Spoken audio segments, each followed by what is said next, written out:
Et je commencerai par adresser mes félicitations à toute l'équipe de la DPCE pour la réalisation de cette enquête statistique sur l'univers scolaire haïtien.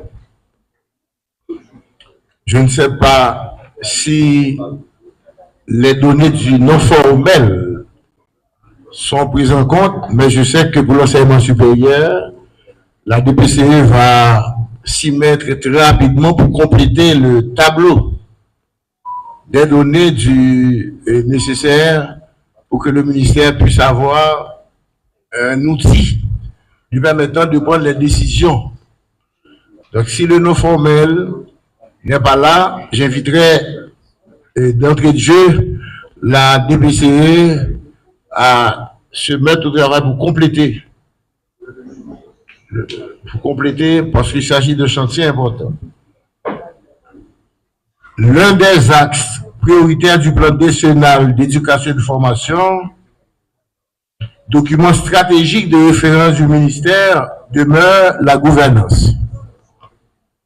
La gouvernance représente donc la cabine du pilote, la cabine de l'ensemble des projets et programmes qui doivent nous conduire vers l'atteinte des objectifs éducatifs. Or, cette gouvernance ne peut être efficace sans un système de formation fiable pour la gestion de l'éducation, le SIG.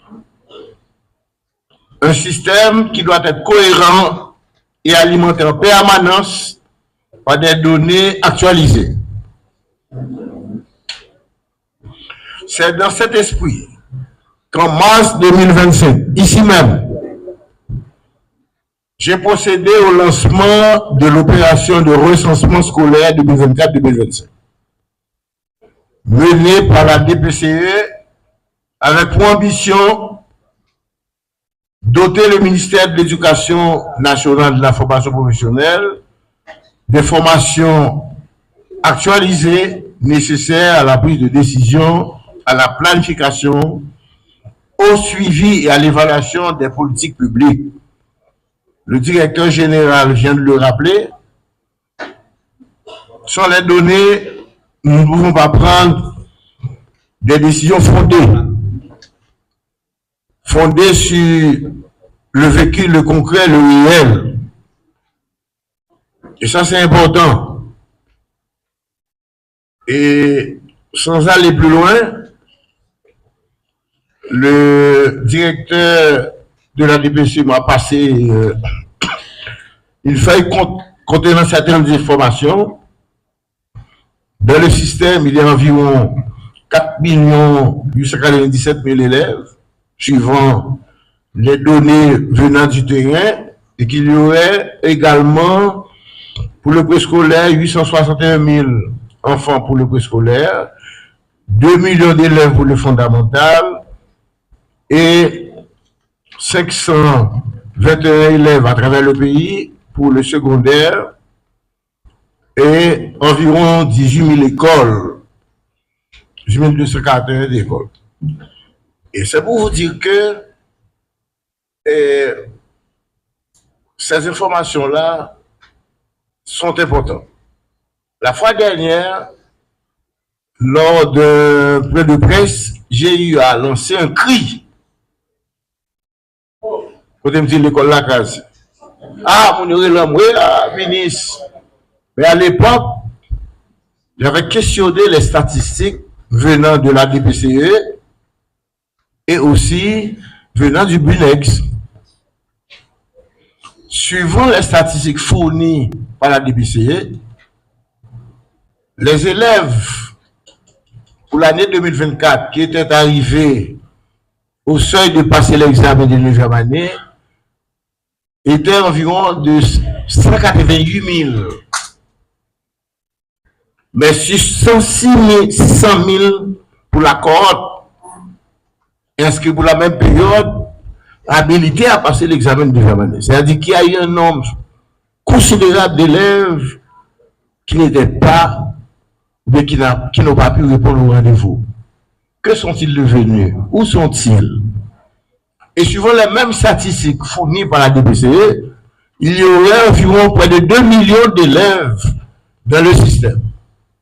Regardez par exemple cette année, nous allons organiser un bac permanent, ils sont 45 000. Donc c'est pour vous dire que l'étape finale, qui est le bac, c'est une étape où les statistiques sont alarmantes. Sont alarmantes parce que si on a près de 2 millions d'élèves dans le système et que finalement, en bout de ligne, c'est seulement, par exemple, les examens de 9e et du bac de l'année écoulée, le BUNEX attendait 109 000 élèves. 185 000 ont répondu à l'appel. Pour diverses raisons, ils ont été quand même nombreux à ne pas passer l'examen. Mais on a vu les résultats. L'Ouest n'a donné que 40%, le Nord-Est 36%. Bref, il n'y a pas lieu de se réjouir. On sait que le système éducatif haïtien est privé. Parce que l'offre publique est de 20%. Le secteur privé paie les familles, paie 80% de l'offre éducative. Et que 48% des ressources familiales en Haïti passent au niveau de l'éducation. On comprend maintenant pourquoi les familles sont aussi décapitalisées, pourquoi certaines familles basculent carrément dans la pauvreté. Et pourquoi quand même certains élèves n'ont pas pu se rendre à l'école dans le secteur privé. Donc en tant que ministre de l'Éducation nationale, j'ai besoin de ces données pour pouvoir agir, planifier, programmer, mettre en place des actions pour que tous les enfants haïtiens puissent avoir accès à l'éducation. Mais on ne doit pas se contenter de créer des écoles, d'ouvrir des salles de classe seulement. Nous devons lutter pour que, justement, l'éducation fournie dans ces écoles soit de qualité. Hier, dans un échange avec les amis de l'UNICEF, nous évoquions la question de la qualité. Quand dit-on qu'il y a une éducation de qualité? À côté de la salle de classe qui doit répondre aux normes, 32 mètres carrés, je ne peux pas le citer là exactement, mais il y a le nombre d'élèves en salle de classe, 35 jusqu'à peut-être 40, des professeurs formés, qualifiés, réguliers, présents en salle de classe, des évaluations périodiques qui doivent se faire de sorte que les élèves puissent être compétitifs entre eux, parce que quand même il y a une compétition entre les écoles, voilà pourquoi il y a des lauréats. Mais il y a aussi tout le volet para et péri-académique, et les activités ludiques, la vie scolaire, le théâtre, le cinéma, le loisir. Tout ça participe à ce qu'on appelle, oui, les supports didactiques, les livres, les matériels, l'audiovisuel. Bref, on ne doit pas se contenter d'ouvrir des salles de classe, d'ouvrir des écoles, mais nous devons avoir le souci à ce que l'éducation qui est donnée en salle de classe soit de qualité. Voilà pourquoi je maintiens ce discours pour dire ça ne sert à rien qu'on fasse les réformes, qu'on reçoive les supports de l'ABID, de la Banque mondiale, si, en bout de ligne, là où se mène l'action éducative, c'est-à-dire la salle de classe, il n'y a pas d'amélioration concrète. Donc, le souci de tout ministre qui se respecte, c'est de s'assurer que les élèves puissent faire leur parcours et boucler le processus de leur formation de base, le fondamental, le secondaire, l'université, et donner au pays la chance, enfin, d'avoir des ressources humaines qualifiées pour assurer son développement. C'est ça la politique éducative.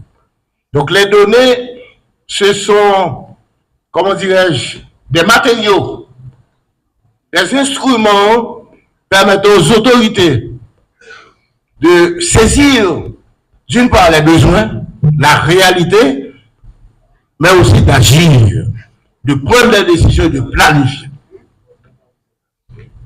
Donc, et c'est pour vous dire au-delà de ma fonction de ministre, moi-même en tant que chercheur, en tant que sociologue, j'accorde de l'importance à ça.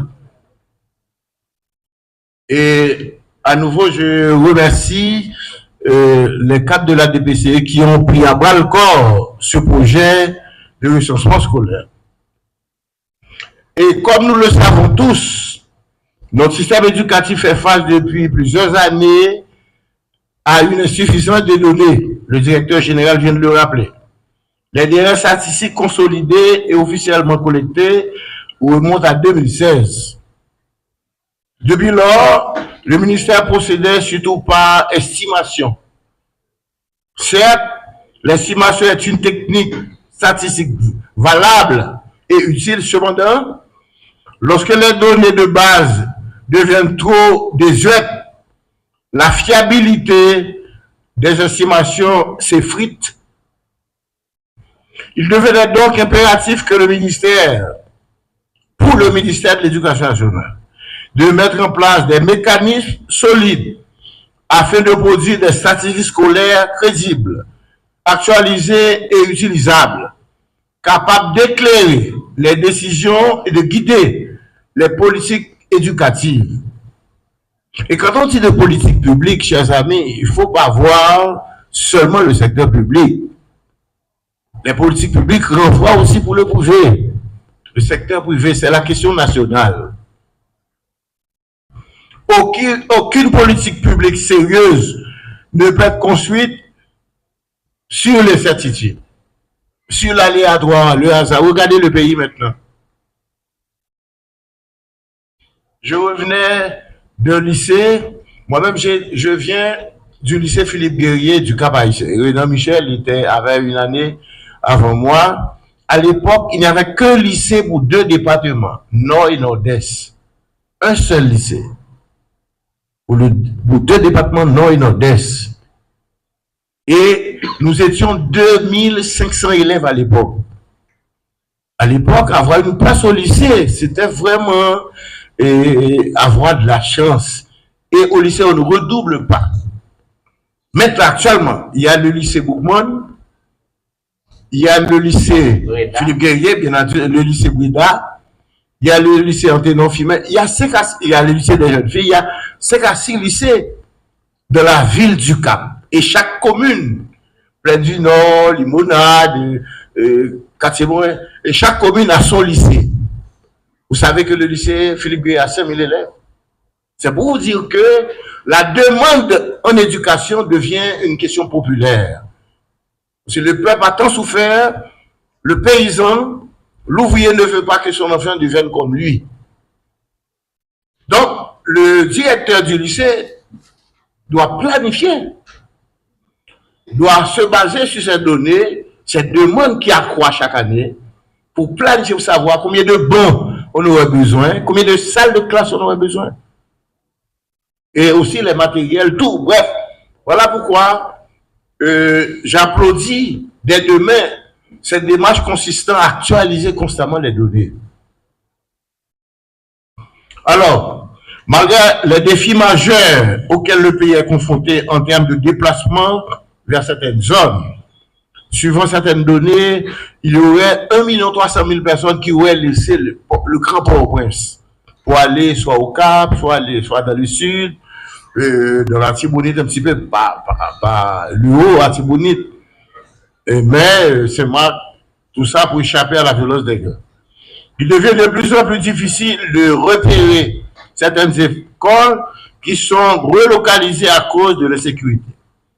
Donc, la volonté du ministère, la détermination de l'équipe technique, notamment de l'équipe de la DPCE, avec l'appui continu de nos partenaires, qu'il s'agit de la BID ou de l'UNESCO, et cet appui-là nous a permis de conduire avec succès l'opération de recensement.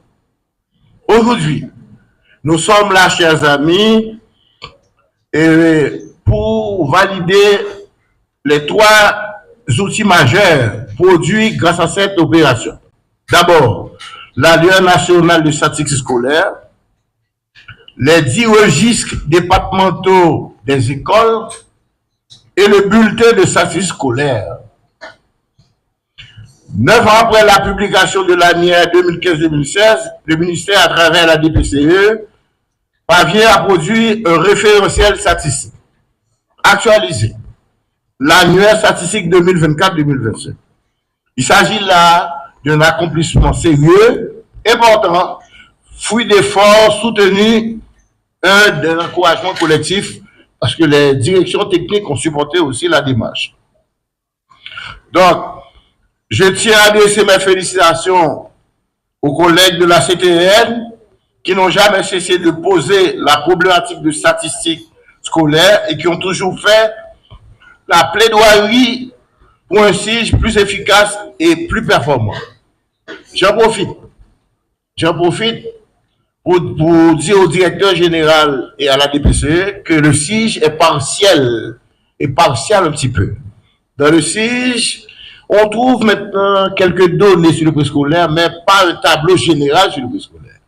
Puis dans le SIG, il n'y a pas le non formel. Il n'y a pas l'enseignement supérieur également. Or, le SIG doit pouvoir nous fournir un tableau systémique sur l'architecture du système éducatif haïtien. Et là, c'est un chantier. J'en profite que le coordonnateur de l'ICP soit présent pour adresser cette quête. Il faudrait vraiment qu'on travaille à ce qu'on complète le SIG, qu'il reflète la cartographie, l'architecture du système éducatif, en prenant en compte tous les paliers, tous les niveaux et tous les ordres d'enseignement. Alors, et à toute l'équipe de la DPC, je vous remercie, j'adresse mes félicitations. À l'équipe de l'UCP pour l'accompagnement logistique et technique, mes félicitations. À la direction générale également, et surtout à l'équipe du SIG. Parce que les données, les premières données, le SIG nous les avait fournies. J'exprime également au nom du ministère mes sincères remerciements à tous nos partenaires techniques et financiers. D'abord, l'ABI de la Banque mondiale, qui ont accompagné financièrement le ministère dans la mise en place du SIG et qui continuent à appuyer le ministère en apportant les financements nécessaires à d'autres activités visant à alimenter, renforcer le SIG, que ce soit l'accréditation. Je crois que Wanex, tu as une activité pour compléter ce chantier qui est important. Que ce soit l'accréditation ou que ce soit ce recensement. À l'UNESCO aussi, qui accompagne depuis 2023 la DPCE, de le renforcement des capacités, la formation et la dotation matérielle informatique. L'atelier de 2 jours que nous ouvrons aujourd'hui vise à exposer les résultats et les excellents produits. Et je suis content que le DG Telfort soit présent pour qu'il puisse jouer un rôle de commentateur critique et en vue d'enrichir les résultats, faciliter les échanges entre les techniciens du ministère, les analyses et les recommandations qui guideront les prochaines opérations et recevront la culture de la donnée au sein du secteur. Cet espace d'échange, de réflexion et d'analyse est essentiel. Il marque non seulement la clôture officielle du recensement scolaire 2024-2025, et je souhaiterais que la DPCE, de concert avec la direction générale, puisse déjà projeter, planifier pour le prochain recensement. Parce que les données sont dynamiques, de temps en temps, il y a des élèves qui arrivent, les enfants qui viennent du préscolaire, qui arrivent dans le fondamental et le secondaire, il faut actualiser les données. Je vais terminer pour dire que le pays se trouve aujourd'hui à un carrefour important. Mais Haïti ne va pas retourner en arrière. Haïti ne va pas tourner derrière. Malgré ça, la Kaoa, Gouméen, gang cap tiré toujours, Katse Kabay, Haïti ne va pas tourner en arrière encore. C'est ça que fait. Il faut nous goumer pour rentrer dans la science. Grande tendance, nous connaissons. Jodi, si nous fions à l'étude que Jeunesse et Sport réalise depuis 10-15 ans déjà, l'étude ça a 48% de monde qui âgé de 15-30 ans et 22% qui âgé de 0-15 ans. C'est-à-dire qu'on masse monde jeune. Donnez-vous là 4 millions combien? Si monde dans le système là. C'est-à-dire c'est comme ça pour gagner Haïti dans 20 ans. Parce que pas tourner en arrière encore. Monde qui nostalgique, qui croit Haïti nous te connaît, nous te grandi là, dans ces ligues là. Non, on va là. Mais son bail sophistiqué. On a bien l'île pour comprendre pour gagner place sous. Donc, je souhaite une fois de plus à l'équipe là, bon travail, faire discussion entre nous matin, bon débat, et puis moi-même, si il y a possibilité maintenant encore, même penser nous faisons gros pas pour le ministère des outils ça, nous produire à partir de ressources pour ça. Merci.